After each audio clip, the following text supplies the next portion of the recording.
But I think this time.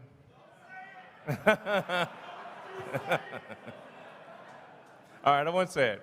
All right, fair enough. All right.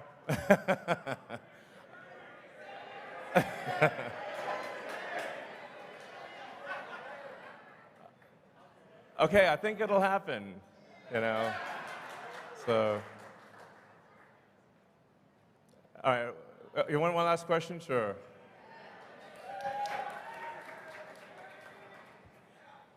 So first, congratulations on your decision to try advertising. We all want Tesla to pass Oh, Apple in market cap.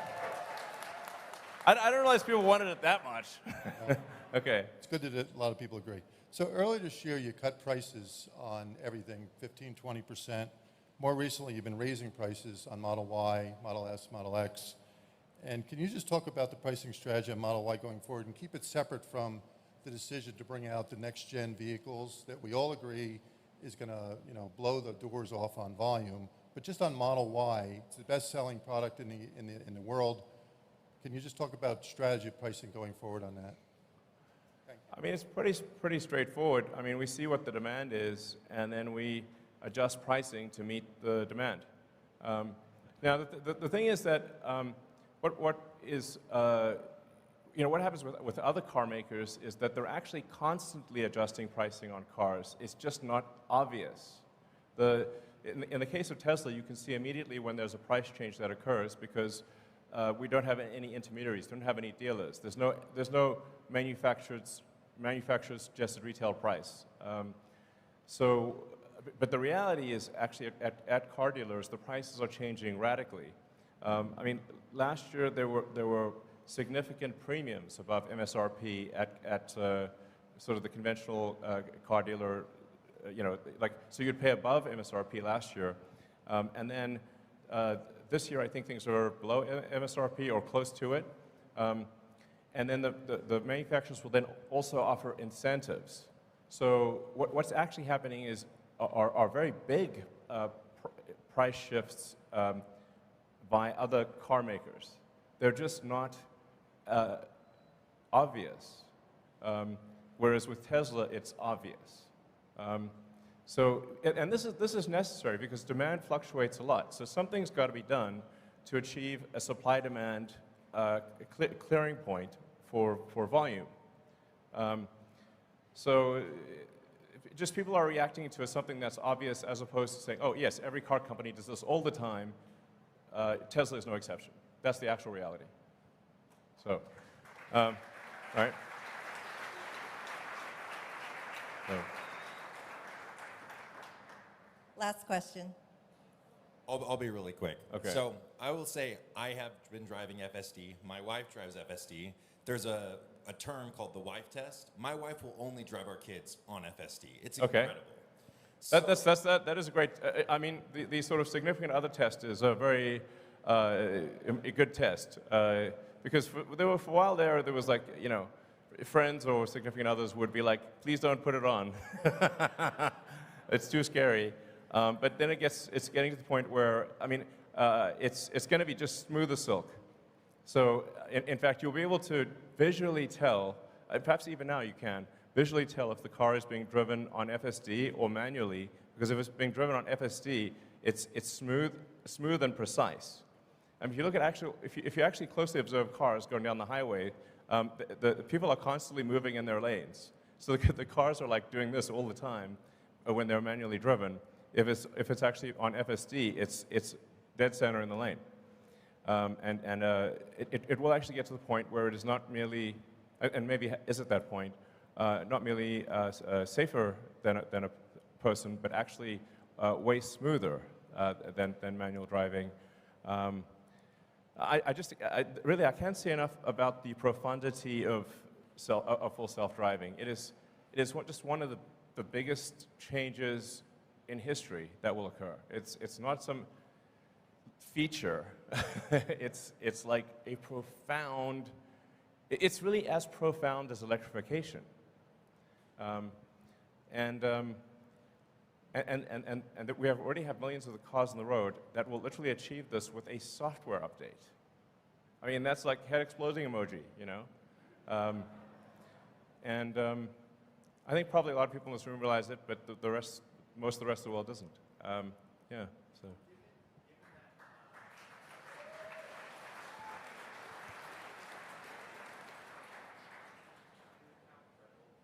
Given how incredible FSD is and how much merit you're giving to potential future margins of the car, as well as how much impact on society, and given that they didn't even want you to say if it's going to happen this year, just not to jinx it. Sure. Would it be possible to have just for some type of public-facing, investor-facing kind of timeline, so that way, you mentioned V12 is coming, and that's AI front end. Could we just see kind of a timeline on this is the version we're at, these are the things we're working on, and this is when we're ETA, so we can kind of see that in real time instead of maybe Elon time? No, so the thing that's been really difficult with full self-driving is that it very often seems like it's about to happen until you realize that you're actually at a local maximum and that you need to re-architect elements of the software to get out of the local maximum to then a higher local maximum. So it's been this sort of series of logarithmic curves. And that's why it's been like, it seemed like, oh, if you just extrapolate this on a straight line, it gets to self-driving, except that it's not a straight line, it's a logarithmic curve, and it sort of, and you start hitting these like local maximums where you'll sort of asymptote to a certain capability and then have to re-architect things. So now I think we're finally at a high enough local maximum, or will be this year, where to the point where it is, I think, probably safer than a person, meaning the probability of injury on average will be better than a person, even if someone pays no attention to the car. It is worth saying that right now, for human supervised Tesla full self-driving, it is dramatically safer than manual driving. It's like, I think like 4 times safer, maybe more. So it is already a massive safety improvement to have human supervised FSD right now. And I think we will get to the point where we're always going to be in some amount of local maximum, but I think that we'll be in a local maximum that exceeds human level safety this year. Yeah, but I guess we'll see. So anyway, I want to thank you all for coming, and so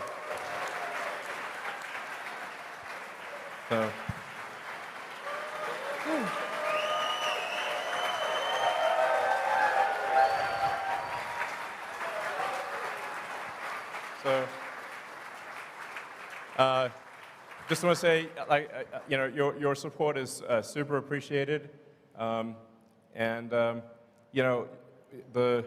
as I say, a friend in need is a friend indeed, and supporting Tesla when the chips are down, those are the real friends, and you're them. So thank you. All right. Okay. So with that, we can go to ad hoc questions from the audience.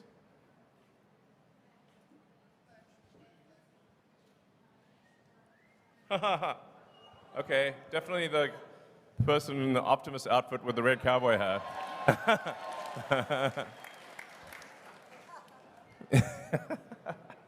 Great outfit.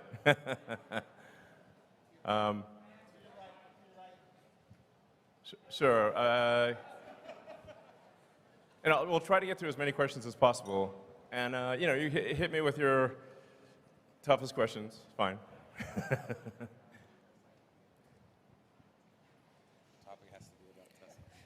Okay, it is. Hey, Dad, it's your son Optimus. Hey, kid. I wanted to. Do you see it more likely that you guys will have an RV first or a cyber camper? Well, we don't have any plans to build an RV quite yet, although I can certainly see how Cybertruck could be converted into an RV, and we are adding a lot of sort of attach points to Cybertruck, so others can build things. Somebody can have a startup, or other companies can build things that are attachments that enhance Cybertruck and turn it into a camper, essentially. Because I think it'd be really cool to have all these like third-party things available for Cybertruck. Awesome. Thank you. All right. I mean, you could also probably just, you're that close, you could just say it or something, I don't know. Actually, we'd like you guys to queue up behind us. So there's Okay. 3 mics. All right. Yeah, so Go just ahead and queue get up. in line. Thank you. And try to make the question short so we can get through a lot of questions.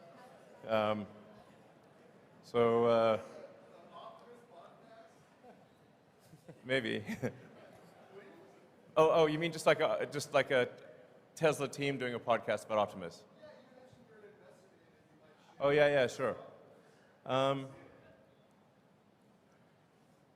Yeah, I wonder if maybe we could have sort of like an addendum after the earnings call, which is like a 30 minutes podcast on Optimus or something, like for those who are interested. Okay, I think we'll do that. So, all right. Great. All right. Hey, Elon, thanks for doing this today. It's an awesome event. Thank you. Welcome. Thanks for coming. Hope you guys are having a good time. Yeah, having a great time. I'm pretty confident we have the funnest shareholders meeting by a long shot. Undoubtedly, yeah. It's amazing. So, So I'm really excited about a lot of things with Tesla. It's hard to pick a good question that is going to cover everything. But with the energy side of the business, I think it's hugely underrated. I mean, we've got tons of problems in California with rolling blackouts. Sure. How do you think you can incentivize people, more for solar, battery backup, and we've got the referral program that's been beefed up as well. So, what are your thoughts there? How we can get people on board? yeah, actually, one of the challenges in California and a few other places is that in order to have the Powerwall be like an uninterruptible power supply for the house, we have to actually have a switch that disconnects you from the utility. Otherwise, you just, send energy into the grid, and it doesn't do anything. That's actually been quite difficult with utilities, but I'd like to thank PG&E for recently helping us get approval for installing the backup switch for Powerwall in California, so that people can have uninterrupted power in California. And we're working on that in every jurisdiction. So I'm confident that that's going to be a great long-term situation. And then, as I mentioned, Megapack is growing very, very rapidly. Yeah, so things are, things are really growing like ridiculously fast on the energy storage front. So yeah, I feel good about that situation. All right, next question.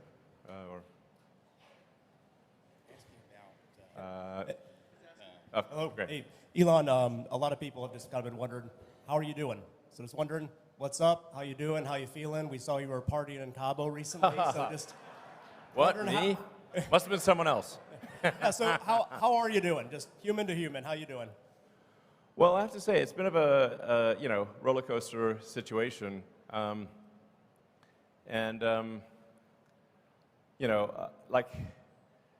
it's actually pretty rare for me to be at a party. So that's like the first party I've been at in a while. And actually wasn't even going to go to it. Then my brother talked me into it. So thanks, Kimball. Yeah, I have to say, like sometimes the work pain level is quite excruciating. And then on top of that, I get dumped on in the press. So it's like, it's not exactly super fun. There was a short-term distraction because I had to do like some major open heart surgery on Twitter to ensure the company's survival. But that, I think Twitter is now in a stable place, and obviously very excited to have Linda Yaccarino join. And so I think Linda's going to do a great job running Twitter. And I'll provide, obviously, guidance on technology development. But as you can see, I think Twitter at this point has released more new features in the last 6 months than it has in the last 6 years. So, obviously this is not a Twitter meeting, but but the larger point is that I feel at this point I don't need to devote incremental time. The amount of time that Twitter will take going forward is relatively small compared to the last 6 months. So yeah.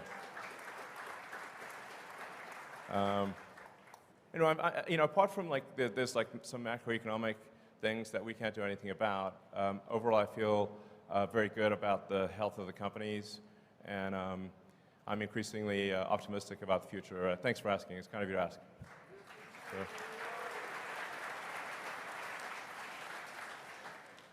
Have you guys considered stretching out the financing terms on your auto business?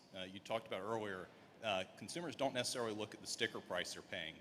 All they're concerned about is monthly payment. Right. And one of the fundamental advantages of an EV is that it's substantially more durable.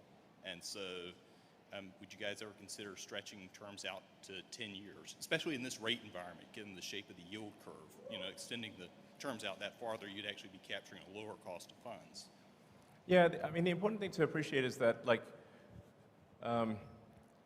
that the vast majority of the financing is from banks. So it's kind of whatever the banks are prepared to do.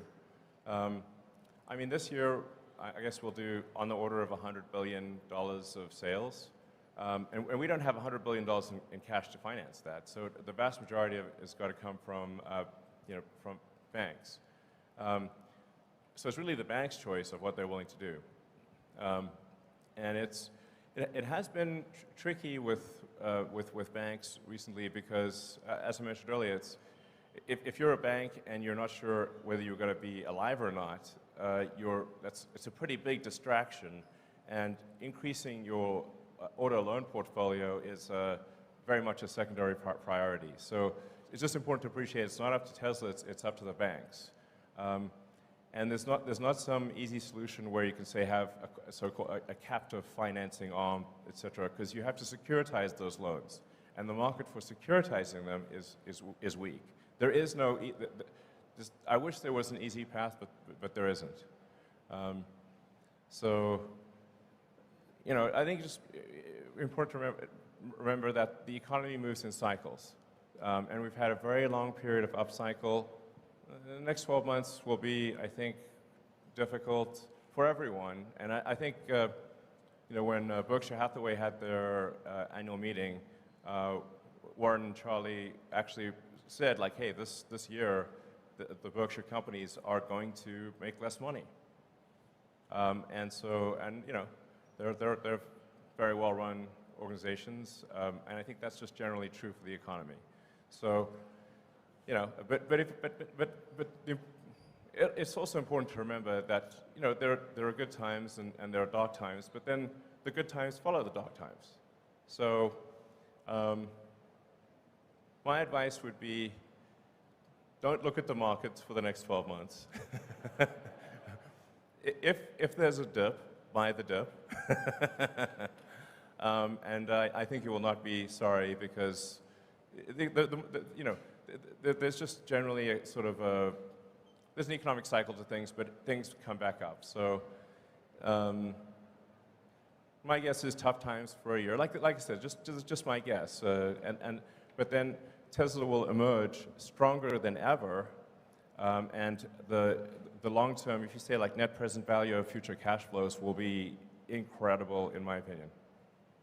All right. So.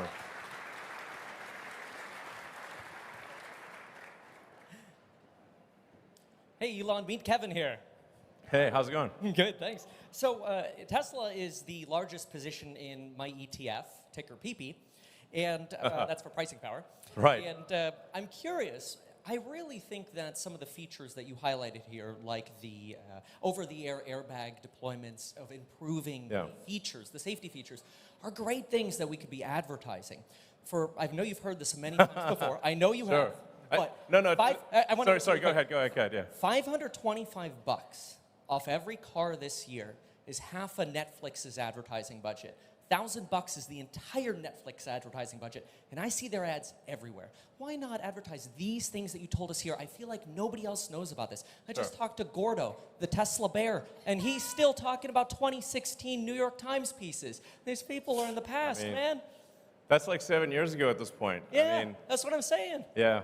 It's actually, I talked to a lot of people, and they still think that like Teslas are like super expensive. And like, no, actually, the starting price for a Tesla is below the average auto price in the US.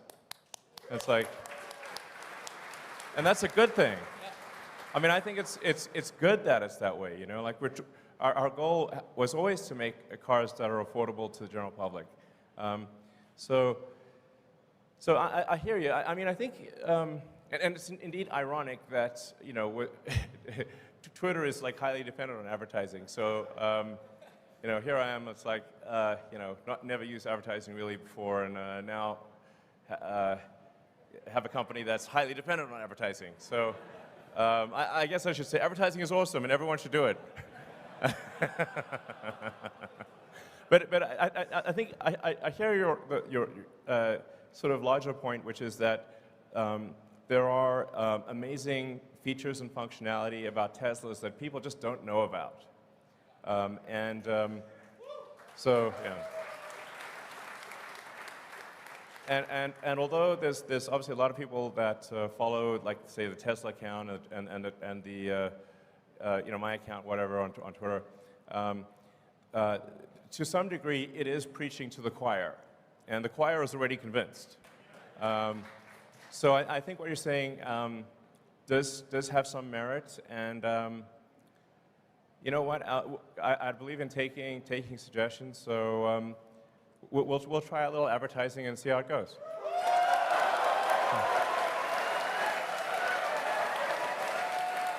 Okay. Okay. All right. I wasn't expecting that level of enthusiasm. But okay. It sounds like our shareholders, if I read between the lines, subtle as it is, are saying we should probably do some advertising. Okay, very well. All right.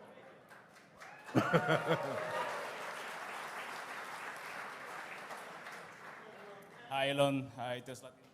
Thank you for everything. So my question is regarding, you recently added Steam to the car, and that's great. We can play video games. Is Tesla currently developing the ability for other parties to develop apps for the car? For example, if we can buy actually customizable themes for the operating system of the car, I think you can make some revenue there, like that space themes for the car or Lord of the Rings or stuff like that. Do you have any interest in that right now? Well, I mean, the important.